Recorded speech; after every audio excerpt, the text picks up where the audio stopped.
In the ancient kingdom of Persia, under King Xerxes, the Jewish people lived in exile. Among them was Esther, a young, beautiful Jewish woman raised by her cousin Mordecai. This is the story of how Esther rose to greatness and saved her people. King Xerxes held a grand 180-day banquet to display the wealth of his kingdom, followed by a 7-day feast. On the final day, he commanded Queen Vashti to appear before his guests to showcase her beauty. When she refused, the king, advised by his counselors, deposed her, initiating a search for a new queen. Esther, among many young women brought to the king's harem, caught the attention of Xerxes.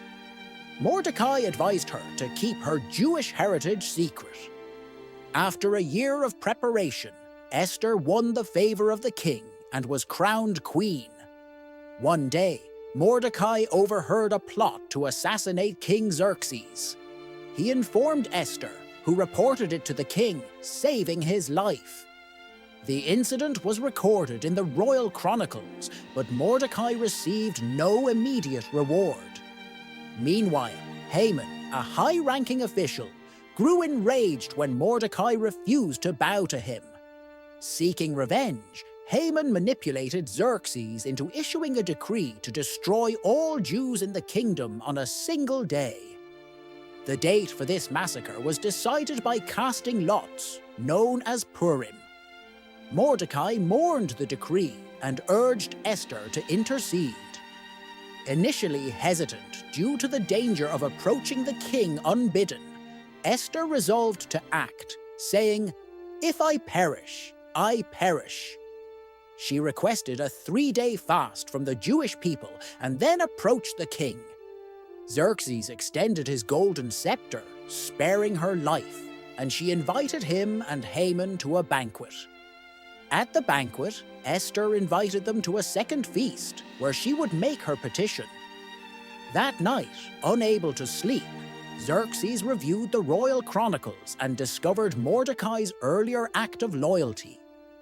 To honor him, the king instructed Haman to parade Mordecai through the city in royal robes, a bitter humiliation for Haman.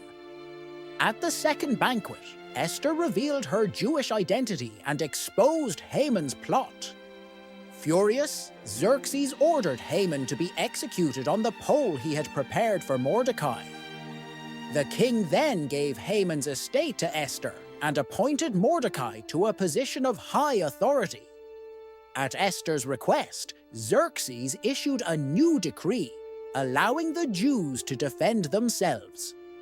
On the appointed day, the Jews triumphed over their enemies. They celebrated their deliverance with feasting and joy, establishing the festival of Purim to commemorate their salvation. Mordecai rose to prominence, working for the good of his people, while Esther's bravery and faith left a legacy of hope and deliverance.